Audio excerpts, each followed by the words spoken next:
Shalom, it's No Limit Eddie back with another video. You saw the thumbnail, you also saw the title. In today's video, man, this is an important topic I want to talk about. Like today's video and subscribe to the channel if you're not subscribed already. Share this video with a friend.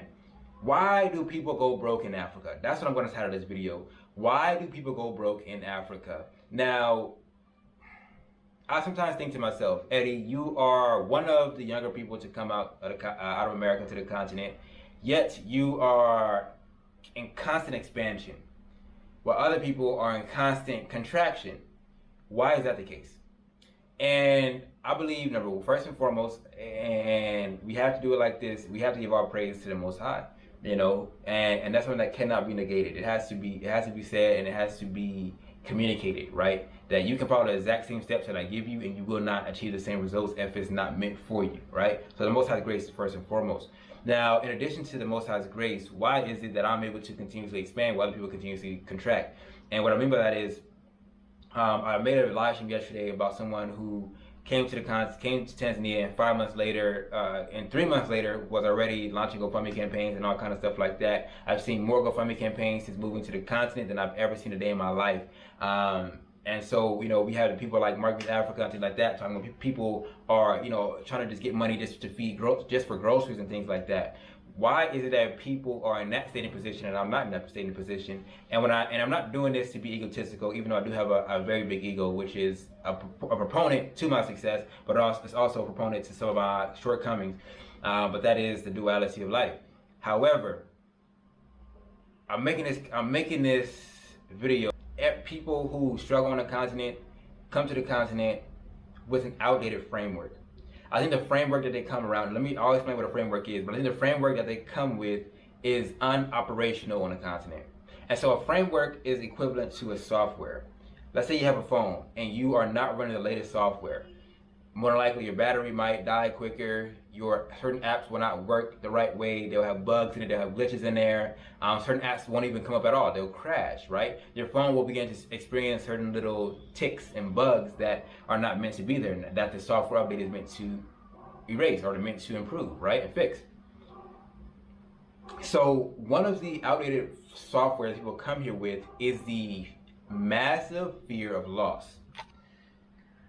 Now, the interesting thing is, your fears will come true. Whatever you fear, you will receive. Because fear is an immensely powerful emotion. It is so powerful that it draws to you that which you fear. And so, most people fear taking risk and losing money and going broke. And that's usually what happens. They lose money and they go broke. Because they're afraid to lose money and go broke, they end up losing money and going broke. So one thing about me is I'm a little bit more risk averse.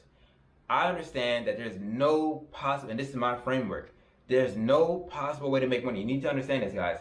There's no possible way to make money without taking risk. Now, the level of risk changes by environment. In America, the risk is much smaller. You apply for a job, the risk which you risk is the risk of rejection, the risk of denial, the risk of not getting that job offer. However, most people stack applications. They put in 10 applications, 20 applications, and they expect to get a few of them to say, yes, you got the job. So that is the risk that comes with making money in the States. And it's almost so little risk that people don't perceive that there's a risk involved. But there is a risk, and that risk is the risk of rejection.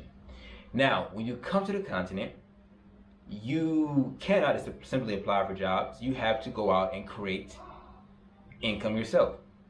The problem is, people want to create income for themselves, and they think they will create income for themselves, but they're not willing to take risk.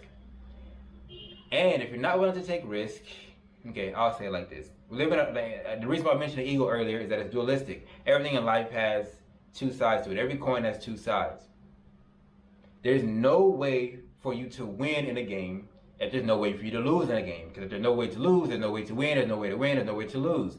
So, by putting yourself in a position where you take risk, it automatically opens you up for a chance of loss. However, because you are opened up now for a chance of loss, it simultaneously opens you up for a chance to gain. Now, this is a framework and an understanding and a software that I operate in. And because I operate in this software, I take financial risk. And as a result, some of them pay off, some of them do not. Now, when I try to, when I make this video, I'm trying to impress upon people that they should understand that risk is involved.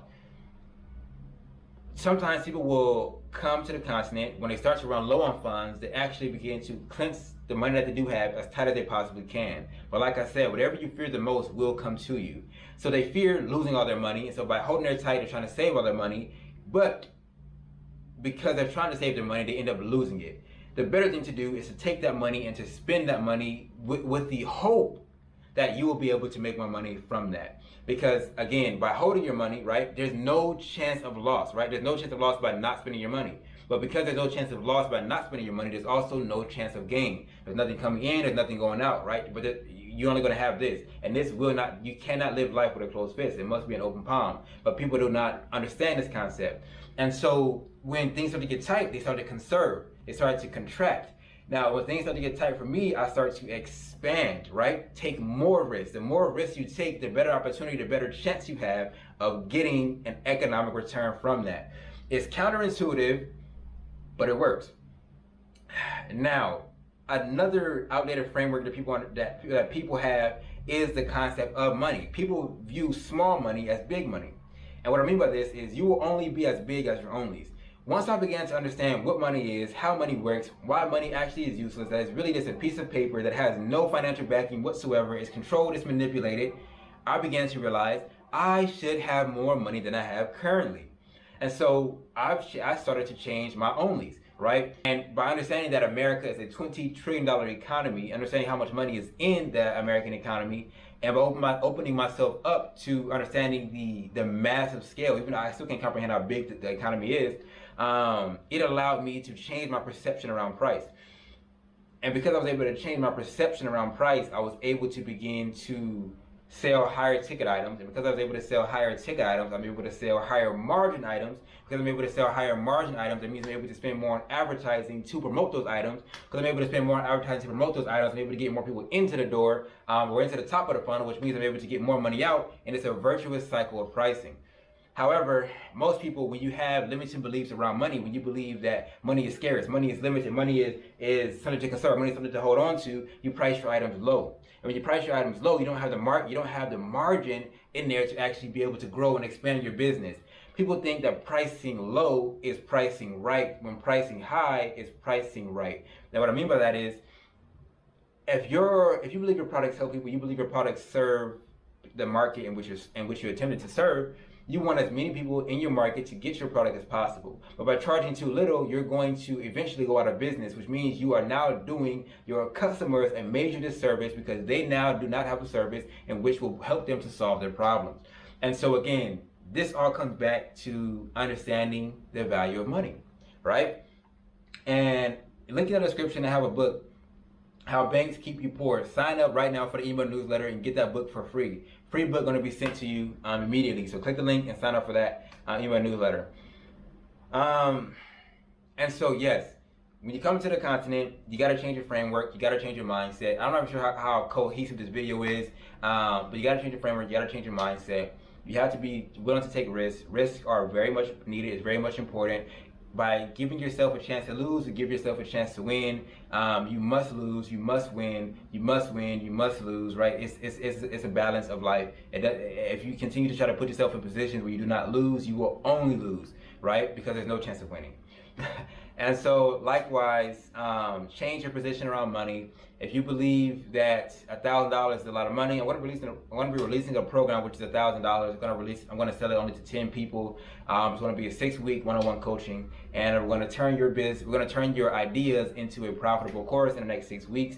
There'll be a lot of people who say $1,000 is too much. I'm not going to pay that. And for those people, I'm going to clap my hands and say bravo, bravo. I'm glad that you're not going to be one of the people who buy it. But with my understanding that America is a $20 trillion economy, I will easily pull out $10,000 every 4 or 5 weeks without a hitch. And again, this is because this is a belief that I have, a mental belief that I have. And it's crazy because I started my course at $49, one of them, and that was about Etsy. This one is about turning your knowledge into another business. And I raised it from $49 to $500. Each time I raised it, I got more sales and more revenue. But I'm following the virtuous cycle of pricing, right? And like I said, the higher you price the item, the more margin you have. The more margin you have, the better experience you can give to your customers. The better experience you can give to your customers, the more your customers recommend you to more other people. The more people recommend other people, the more free advertising you get. So again, this is just a cycle of pricing. But because people are so scarce when it comes to money, they price the items too low. When the price the items too low, then they really just run themselves out of business. And this is what I see happen time and time and time again. There's so much that I would like to talk and share with you guys, but I know you guys don't like the truth. You guys don't like prosperity. You guys don't like abundance. There's so much in this world for us to achieve and so much in this world for us to get, but we have to begin to change our mindsets, change our frameworks, change the operating software which we're operating with. I want everybody to understand that, hey, if you guys want to be a part of that mentoring coaching program 101, and we're going to work with you for 6 weeks, sign up for the newsletter and the email. Sign up for the email and newsletter in the description of today's video. And yeah, that's what we're gonna do. That's what we're gonna head and rock out with. You know what I mean? I don't get to talk about these type of topics very much on my channel, mostly because these are things that people need to know, but they don't know they need to know them, and so they don't assign these topics as much value as they should. But yeah, hopefully you guys enjoyed today's video. Make sure to like it, subscribe to the channel if you're not subscribed already, comment in the comment section. I want to change the narrative. I want people to stop doing GoFundMe campaigns and things of that nature, all right? So see you guys in the next one. Y'all willing. Peace.